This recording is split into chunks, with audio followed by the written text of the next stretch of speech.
जानकी जीवन स्मरण जय जय राम पार्वती पते हर हर महादेव पुंडलिक वरदा हरि विठ्ठल श्री अनंत कोटी ब्रह्मांड नायक राजाधिराज सच्चिदानंद सद्गुरु श्री ब्रह्मचैतन्य महाराज की जय.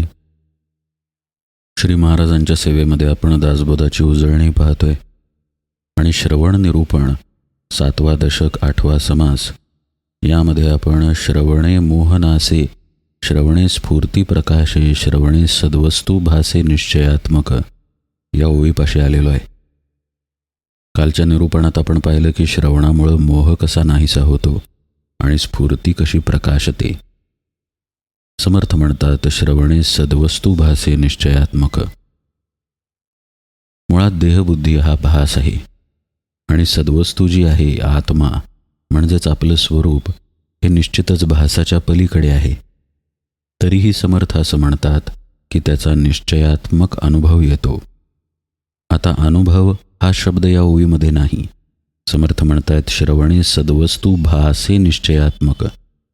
भासे असा शब्द समर्थांनी अनुभवाला वापरलेला आहे. आता जी वस्तू अनुभवाच्या पलीकडे आहे त्याचा अनुभव येणार कसा, आणि जी भासाच्या पलीकडे आहे त्याला अनुभव म्हणजे भास हा शब्द वापरला कसा, या सगळ्याकडे आपण जरा सखोलतेनं पाहूया. पहा, आपण ज्यामध्ये आहोत ती गोष्ट आपल्याला खरी वाटते. जागृत अवस्थेमध्ये जागृत अवस्था खरी वाटते, स्वप्नावस्थेमध्ये स्वप्नावस्था खरी वाटते. पण ज्या अवस्थेच्या बाहेर जो आहे त्याला त्या अवस्थेबद्दलचं विधान करता येतं. आता जागृती खरी आहे का असं स्वप्नात कोणी आपल्याला विचारलं तर आपण नाही म्हणू, आणि स्वप्न खरं आहे का असं जागृतीत आपल्याला कोणी विचारलं तर अर्थातच आपण नाही म्हणू. म्हणजे त्याचा खरेपणा त्या त्या अवस्थेमध्ये लपलेला आहे. तसंच देहबुद्धी हा भास आहे पण आपल्यासाठी नाही. जो देहबुद्धीमध्ये आहे त्याच्यासाठी देहबुद्धी ही सत्यता आहे. आता श्रवण काय करतं? श्रवण आपल्या स्वरूपाबद्दलचा बोध आपल्या आत ठसवतं. हे ठसवणं मुख्यतः आपल्या बुद्धीमध्ये होतं. घराचं बांधकाम होताना कधी कोणी पाहिलं असेल तर लक्षात येईल की कुठेही भिंत नसते, पण भिंती तयार होतात. आता तयार झाल्यानंतर त्या पक्क्या होतात. रोज त्याच्यावरती पाणी मारून मारून त्या आणखी पक्क्या केल्या जातात. पण एक काळ असा होता की तिथं एकही वीट नव्हती. विटेवर वीट रचली गेली, मध्ये सिमेंट भरलं गेलं आणि मग भिंत तयार झाली. तयार झाल्यानंतर त्यामध्ये पक्केपणा आला. आपली बुद्धी असंच कार्य करते. बुद्धीवरती जो संस्कार होईल तो संस्कार त्याच्यावरती दृढ होत जातो आणि त्या संस्कारातून निर्णय घेतला जातो. असं पहा, आपण घरात बसलो आहे. आता घरात अन्नधान्य आहे, स्वयंपाक केला की जेवायला मिळेल. पण आपल्या मनात विचार येतो भेळ खाऊया. आता भेळेचा विचार आपण घोळवून घोळवून बुद्धीवरती त्याचे लेप चढवतो. भेळेच्या बाबत चिंतन घडायला लागतं. ठरवलं जातं की भेळ खाऊया. लेप चढून दृढ झाला बुद्धीवरती की बुद्धीतून भेळ खाण्याचा निर्णय पक्का होतो. निर्णय पक्का झाला की आपण भेळ खायला जातो. श्रवणामुळं असे आपल्या बुद्धीवरती लेप चढतात. जे श्रवण केलं जातं त्या संबंधाचे लेप चढतात. म्हणूनच पहा, अलीकडचा सगळा विषय अत्यंत महत्त्वाचा आहे. एकनिष्ठेनं श्रवण, कुणाकडून श्रवण तर संत सद्गुरूंकडून श्रवण, अभ्यासकाकडून नाही, विचारवंताकडून नाही, समाज प्रबोधन करणाऱ्याकडून नाही. ज्यांच्या मुखातून श्रवण घडणार ते संतच पाहिजेत, सद्गुरूच पाहिजेत. आत्मज्ञानी महापुरुषाकडनंच श्रवण घडलं पाहिजे. ही मुख्य अट. समर्थांचे शब्द आठवायचे, सत्संगावरी श्रवण तेणे कळे निरूपण. हे सगळं लक्षात घेऊन आत्ताचा विषय जर आपण पाहिला तर लक्षात येईल की अशी आत्मज्ञानी व्यक्ती, असा महात्मा आत्म्याविषयीच, ब्रह्माविषयीच, आपल्या स्वरूपाविषयीच, भगवंताविषयीच आपल्याला सांगतो. आणि ते सांगणं आपल्या बुद्धीवरती लेप चढवतं आणि तिथून आपला निश्चय पक्का होतो. निर्णय घेतला जातो की मी देह नाही. मग काय नाही म्हटल्यानंतर काय आहे याचाही तिथे निर्णय असला पाहिजे. तोच निर्णय सद्गुरू सांगतात की तू ब्रह्म आहेस. आता याचा संस्कार पुन्हा पुन्हा होत राहिला की आपल्या बुद्धीमध्ये त्याचा निश्चय व्हायला लागतो. पण तोही एकदम होत नाही, कारण श्रवणामध्ये प्रक्रिया आहे आणि प्रक्रियेमध्ये संस्कार आहे. केवळ ऐकलं तर आपण होणार नाही. ऐकलेलं आहे ते होण्यासाठी सद्गुरू प्रक्रिया देतात, ज्याला अनुग्रह म्हणतात. ध्यान शिकवतील, नामस्मरण करायला सांगतील. ती प्रक्रिया केल्यानंतर त्या अनुभूतीमध्ये आपण शिरू आणि मग त्याचा संस्कार आपल्या बुद्धीवरती होईल आणि मग पुढे निश्चय दृढ होईल. अशा या पायऱ्या आहेत. आता आपण ज्या अवस्थेत आहोत त्या अवस्थेला तर आपण सत्य मानलेलं आहे, म्हणजे देहबुद्धी, आपला मीपणा, आपला देह आपल्याला खरा वाटतो. आपण ज्या प्रपंचात वावरतोय तो प्रपंच आपल्याला खरा वाटतो. तत्त्वज्ञानदृष्ट्या आपल्याला पटतं की यातलं काहीही टिकणार नाही. बाजूच्या व्यक्तीला मरण आलं की हे लक्षात येतं की आपल्यालाही मरायचं आहे. पण या तत्त्वज्ञानात्मक विचाराची स्मृती टिकत नाही. आपल्यालाही मरायचं आहे ही स्मृती ज्याची टिकली ती व्यक्ती सामान्य राहणार नाही, गौतम बुद्ध होऊन जाईल. त्यांच्या चरित्रातील गोष्ट सर्वांना माहीत आहेच की राजपुत्र होते ते, पण एक मृत शरीर पाहिलं, एक आजारी शरीर पाहिलं आणि वैराग्य उत्पन्न झालं आणि नंतर गौतम बुद्ध झाले. असो, विषय असा की तत्त्वज्ञानदृष्ट्या आपल्याला समजतं की प्रपंच मिथ्या आहे, देह मिथ्या आहे वगैरे वगैरे, पण ते अनुभवानं आत ठसलेलं असत नाही, कारण आपण आपल्या देहबुद्धीच्या सत्यतेमध्ये नांदत आहे म्हणून. म्हणजे कुठेतरी आपल्या बुद्धीवरती हा संस्कार झाला पाहिजे की ज्याला आपण खरं समजतोय ते खोटं आहे. आणि नेमकी हीच गोष्ट सद्गुरुपदिष्ट साधनेनं घडून येते. साधनेमध्ये असत्यता आणि सत्यता यांच्या व्याख्या बदलायला लागतात. ज्या गोष्टीला आपण खरं समजत आहे त्यातील खरेपणा निघून जायला लागतो आणि जी गोष्ट आपल्या अनुभूतीच्या पलीकडची होती त्या प्रांतात आपण शिरतो. अनुभूतीच्या पलीकडची गोष्ट म्हणजे स्वरूपानुभव आणि आपण ज्याला खरं मानतोय ती गोष्ट म्हणजे देहबुद्धी. आपण आपल्याला विसरायला लागतो, पण आपलं अस्तित्व कुठेही जात नाही हे आपल्या लक्षात यायला लागतं. आणि असं घडणं म्हणजे सद्वस्तू भासे असं होणं. भासच आहे बरं का, कारण आपली देहबुद्धी गेलेली नाही, केवळ काय झालंय ती सैल झालेली आहे. असं पहा, आत्ता आंब्याचे दिवस आहेत. आपण आंबा हातात घेतो, पिळून आमरस करतो किंवा खातो. आपल्या हाताला आंब्याचा रंग आणि वास लागतो. आता आपण पाण्याखाली हात धुतले, हात स्वच्छ झाले आहेत असं आपल्याला दिसतं. डोळ्याला आंब्याचा रंग दिसत नाही, पण नाकाजवळ हात नेला की आंब्याचा वास येतो. म्हणजे काय झालं? म्हणजे आंबा तिथे आहे पण आणि नाही पण. अशी जी स्थिती आहे ती स्थिती साधनेमध्ये जेव्हा होते तेव्हा सद्वस्तू भासे असं साधकाच्या बाबतीत घडतं. भासामध्ये तो राहतो, आत्म्याच्या. देहाचा भास एका बाजूला आहे आणि एका बाजूला आत्म्याचाही भास आहे. नीट लक्ष देऊन ऐका बरं का. आत्मस्वरूपापाशी कोणताही भास नाही, पण ही व्यक्ती पूर्ण आत्मस्वरूपाकार झालेली नाही. देहभाव सैल झालेला आहे, त्यामुळं देहाव्यतिरिक्त मनाव्यतिरिक्तही आपण असू शकतो या अनुभूतीमध्ये तो साधक आहे. अशा वेळी मग ती सद्वस्तू भासायला लागते की आपण या व्यतिरिक्तही कुणीतरी आहोत आणि नित्य स्वरूपानं आहोत, आनंद स्वरूपानं आहोत. समर्थ म्हणतायत, श्रवणानं इथपर्यंत साधक पोचलेला आहे. आता आणखी खोल जाऊन आपण विचार करूया. आपल्यापाशी काही गोष्टी आहेत, जसं की आपलं मन, बुद्धी किंवा आपली इंद्रिय आहेत. आपण ही सगळी घेऊन सद्गुरूंपुढे श्रवणाला बसलेलो असतो. सद्गुरूंनी जे सांगितलं ते आपण आत साठवण्याचा प्रयत्न करतो. हा प्रयत्नही आपल्या मनाकडून, बुद्धीकडूनच होतो. देहच नसेल तर आपण सद्गुरूंपुढे श्रवणाला जाणार कसं? इंद्रिय नसतील तर श्रवण घडणार कसं? बुद्धी नसेल तर ते कळणार कसं? म्हणजे आपण हे सगळं वापरतो आणि समजून घेतो.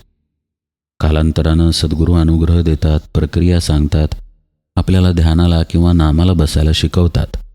आता ते बसतानाही आपण आपला देह वापरतो, मन, बुद्धी सगळ्या गोष्टी वापरतो. पण आता साधनेत त्या गोष्टी टाकायचा आपण प्रयत्न करायला लागतो. पण इथंपर्यंत आपण पोचलो कसे? मुळात सद्गुरूंपाशी श्रवण केलं म्हणून इथंपर्यंत पोहोचलो. आपण कोण आहोत त्याबद्दल कळलं, साधनाही कळली आणि आता प्रत्यक्ष साधनेला बसलो. आता साधनेला बसल्यानंतरही काही गोष्टी घडतात. सद्गुरूंनी जो उपदेश केलेला आहे त्याची आतल्या आत उजळणी व्हायला लागते. सद्गुरूंनी जे सांगितलेलं आहे त्या कृती आतल्या आत आपण करायला लागतो. समजा श्वासांवरती नाम घ्यायला शिकवलं असेल तर तशा प्रकारे आपण नाम घ्यायला लागतो. ध्यानाला बसायला शिकवलं असेल तर सद्गुरूंनी जसं साक्षीत्व राखायला सांगितलं तसं राखण्याचा अभ्यास करायला लागतो. नुसतं नामस्मरण सांगितलं असेल तरी नाम तरी आपण आठवतोच ना. म्हणजे अंतरामध्ये आपण खऱ्या अर्थानं श्रवणच करतोय.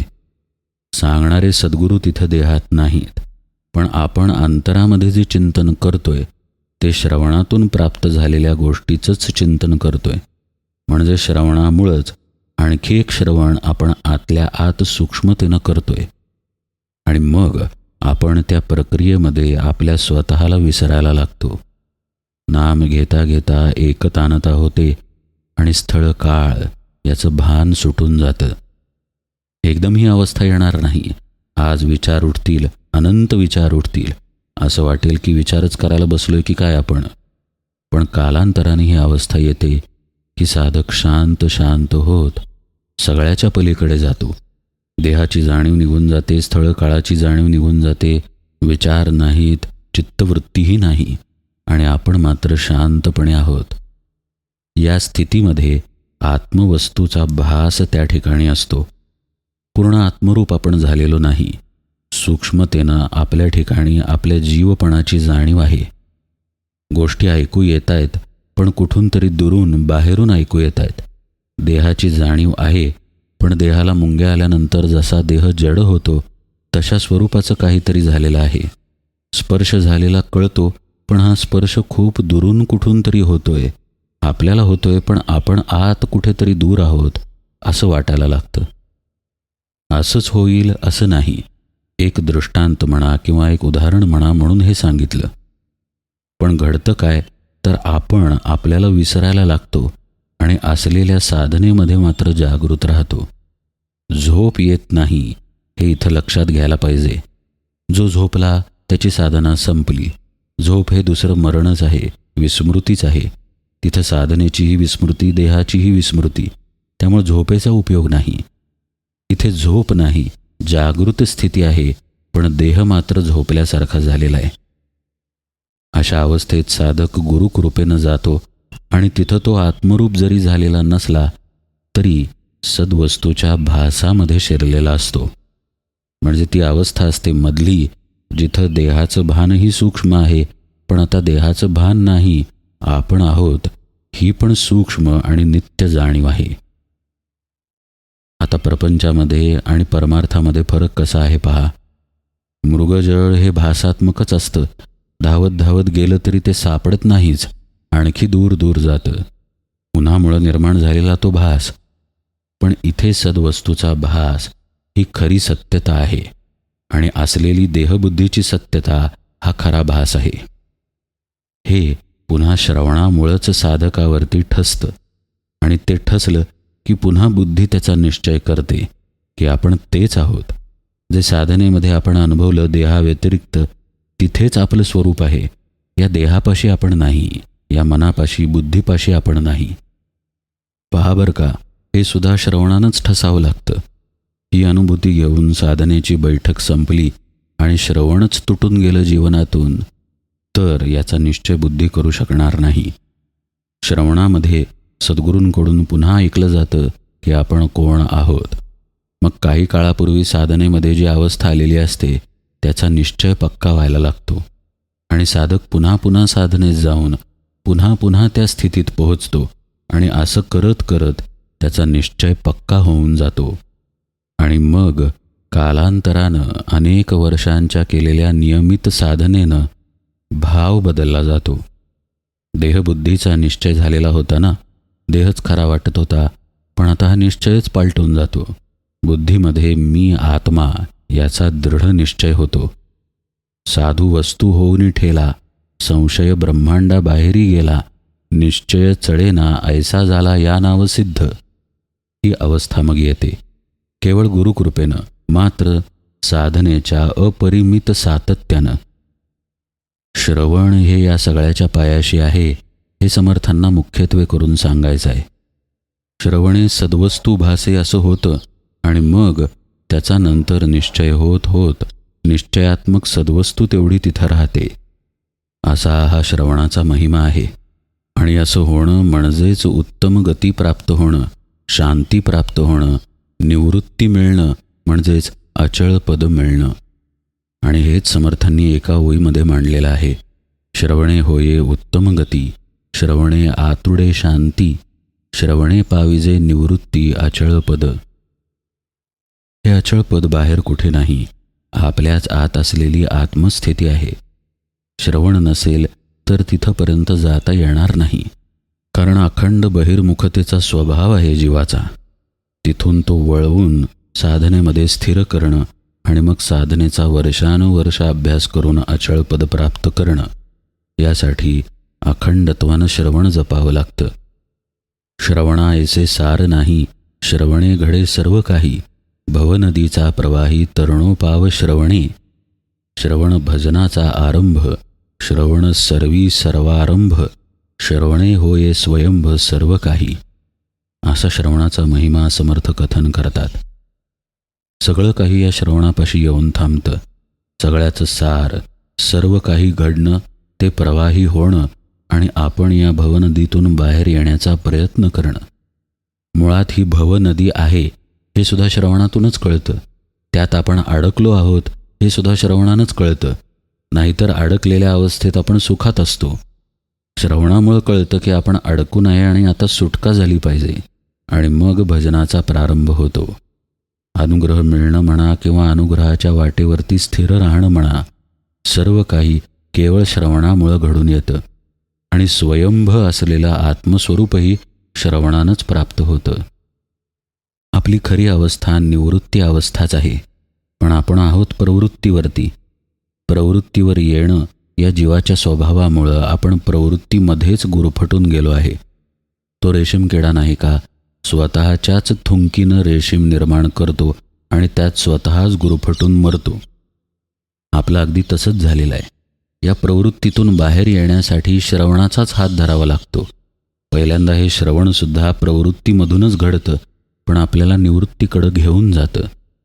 हा विषय समर्थांनी पुढच्या ओळीत मांडला आहे. प्रवृत्ती अथवा निवृत्ती श्रवणे विण न घडे प्राप्ती, हे तो सकाळास प्रचिती प्रत्यक्ष आहे. ऐकल्या विण कळेना, हे ठाऊके आहे जना, या कारणे मूळ प्रयत्ना श्रवण आधी. या सगळ्यातून समर्थांना आपल्याला काय सांगायचं आहे ते उजळणीमध्ये आता यथावकाश पाहूया. आज निरूपण सेवेला इथेच विराम देतो. जानकी जीवन स्मरण. जय जय राम.